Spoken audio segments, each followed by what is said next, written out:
Hello friends, आप सभी का स्वागत है आपके अपने यूट्यूब चैनल सोम अकेडमी पर। दोस्तों, सामान्य हिंदी, सामान्य अध्ययन, यूपी सामान्य जीके सभी के प्रैक्टिस सेट हमारे चैनल पर प्रोवाइड किए जा रहे हैं आपको, ताकि आपका 15 अप्रैल को परीक्षा होने वाली है यूपी बीएड की, उसमें काफ़ी ज़्यादा आपको मदद मिलेगी। तो दोस्तों, सभी प्रैक्टिस सेट आप देखते रहिए, वीडियो को लाइक करने के बाद शेयर भी कर दीजिएगा। दोस्तों, शुरुआत करते हैं प्रैक्टिस सेट नंबर 9 की। सामान्य हिंदी के इससे पहले 8 प्रैक्टिस सेट डाले जा चुके हैं और लगभग 15 से 20 आपके लिए क्लासेज भी डाली जा चुकी हैं। सभी टॉपिक्स को आपको समझाया गया है, तो आप उन्हें भी एक बार देख लें। चलिए शुरुआत करते हैं पहले क्वेश्चन से।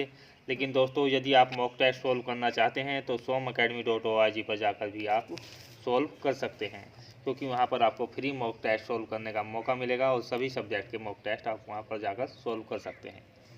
हिंदी की आदि जननी क्या है? पहला क्वेश्चन है, हिंदी की आदि जननी क्या है? 4 ऑप्शन आपके लिए हैं, पाली, संस्कृत, प्राकृत और अपभ्रंश। तो यहाँ पर जो आपका राइट आंसर है, आप एक कॉपी और एक पेन जो आप डेली प्रैक्टिस सेट हमारे सोल्व करते हैं आपने बना लिया होगा, और उसी के साथ आप करता चलिएगा और अंत में हमें भी कमेंट्स कर बताइएगा कि आपने कितने क्वेश्चन राइट किए हैं। तो पहले क्वेश्चन का आंसर होगा ऑप्शन नंबर सी, अपभ्रंश। देखते हैं क्वेश्चन नंबर 2 क्या है। हिंदी वर्णमाला में व्यंजनों की संख्या क्या है? 32, 34, 33 और 36। जो राइट आंसर होगा इसके लिए ऑप्शन नंबर सी अर्थात 33। देखते हैं नेक्स्ट क्वेश्चन। हिंदी दिवस कब मनाया जाता है? देखिएगा, हिंदी दिवस आप 14 अक्टूबर, 14 सितंबर, 15 सितंबर और 11 जून, 4 ऑप्शन आपके लिए हैं। तो हिंदी को जो है हिंदी दिवस इसलिए मनाया जाता है क्योंकि आपका 14 सितंबर 1949 को हिंदी को भारतीय राजभाषा का दर्जा दिया गया था। तो 14 सितंबर को प्रतिवर्ष क्या है, आपका हिंदी दिवस मनाया जाता है। क्वेश्चन नंबर 4 है, अविकारी शब्द क्या होता है? देखिएगा, संज्ञा, सर्वनाम, अव्यय और विशेषण, 4 ऑप्शन आपके लिए हैं। तो करेक्ट आंसर इसके लिए जो होगा वो होगा ऑप्शन नंबर 3 अर्थात सी, जिसे हम कहते हैं अव्यय। नेक्स्ट देखते हैं क्वेश्चन नंबर 5। दिन रात अध्ययन करके भी वह प्रथम स्थान न प्राप्त कर सका और नीचे दिए गए विकल्पों में से इस वाक्य में रेखांकित शब्द की वर्तनी शुद्ध कीजिए। तो आपको दिया गया है, अध्ययन के लिए रेखांकित किया गया था यहाँ पर।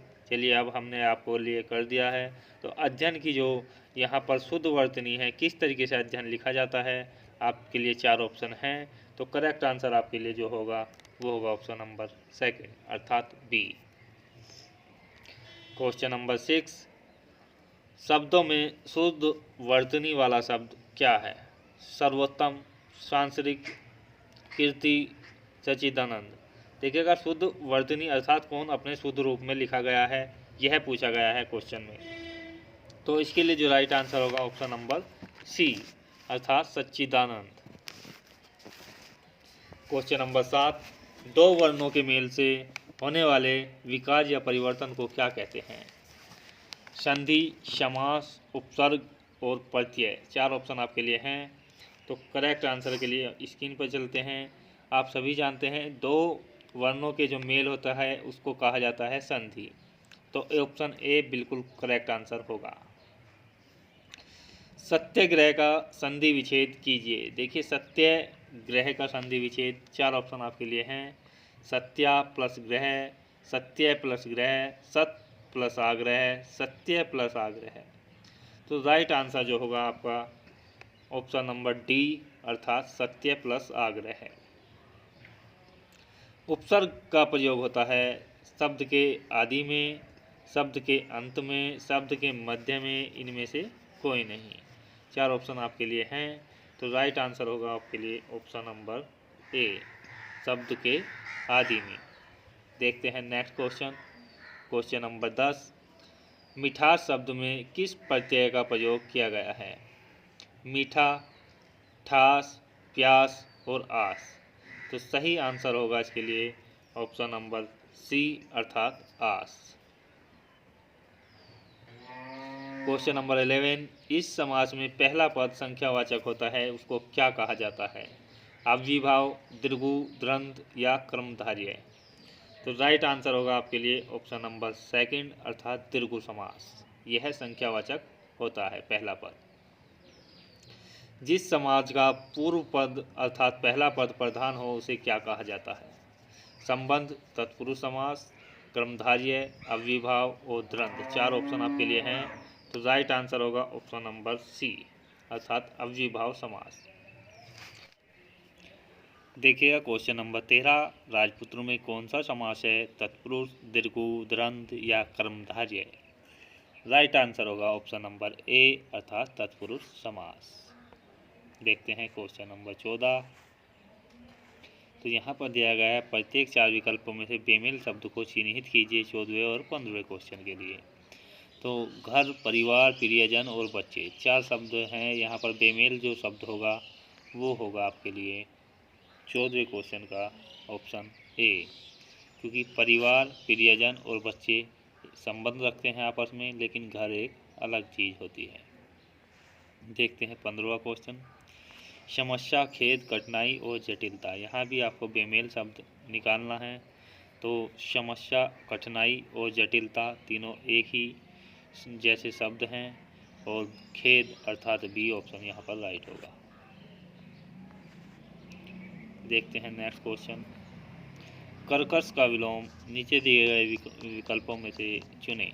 कठोर, विवेकी, मधुर और विनिका।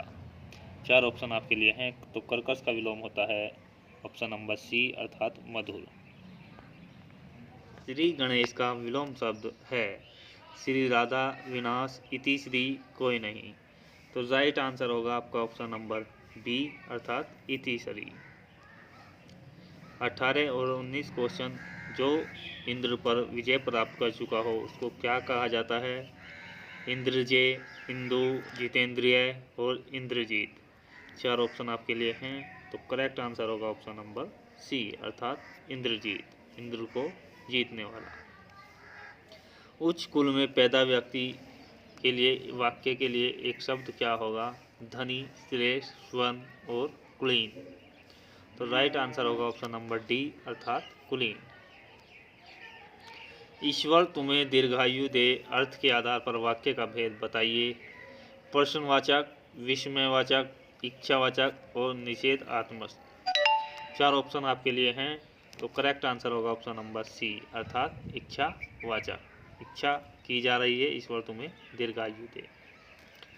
Question number 21। वाक्य के अशुद्ध भाग अर्थात त्रुटिपूर्ण भाग का चयन कीजिए। यदि त्रुटि न हो तो भाग डी को चिन्हित कीजिए।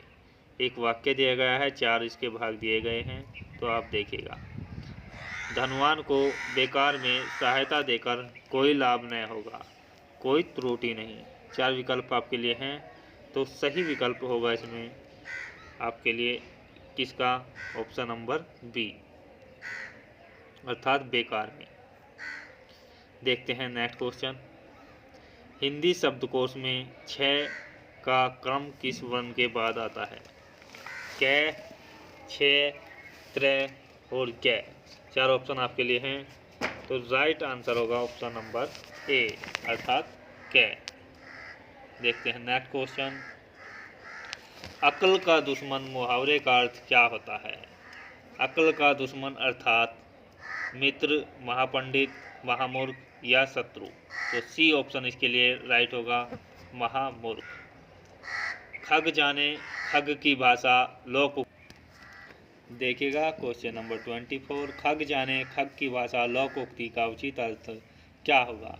पक्षियों की तरह बोलना, पक्षियों की भाषा न जानना, पक्षी अपनी भाषा स्वयं समझते हैं, समान प्रवृत्ति वाले लोग एक दूसरे को सहारते हैं। तो राइट आंसर होगा ऑप्शन नंबर डी अर्थात समान प्रवृत्ति वाले लोग एक दूसरे को सहारते हैं। देखते हैं क्वेश्चन नंबर 25। देखिएगा 25वां क्वेश्चन काफ़ी बड़ा है, आप खुद इसे पढ़ सकते हैं।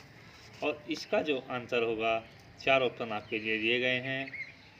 जिस प्रकार यह दहकना है उसी प्रकार उसके लिए स्वभाव का, मनुष्य का धैर्य और अग्नि का धर्म। 4 यहाँ पर यह, रे, ले और वह दिए गए हैं।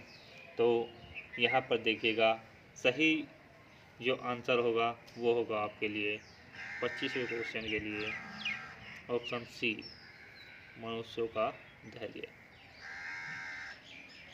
इस प्रकार से यहाँ पर देखते हैं जो राइट आंसर होगा ऑप्शन नंबर सी, वे ये ले रे। इस प्रकार से इनका क्रम लगेगा। देखते हैं क्वेश्चन नंबर 26। कल्प वृक्ष का पर्यायवाची है तो पारिजात, कल्पतरु, देववृक्ष या ये सभी। तो राइट आंसर होगा ऑप्शन नंबर डी, अर्थात ये सभी क्या हैं, कल्प वृक्ष के पर्याय। Question number 27। फूल का पर्यायवाची क्या होता है? सुमन, पुष्प, तनुजा या कुसुम। तो फूल का जो पर्यायवाची होता है वो होता है क्वेश्चन नंबर 27 के अकॉर्डिंग ऑप्शन नंबर सी।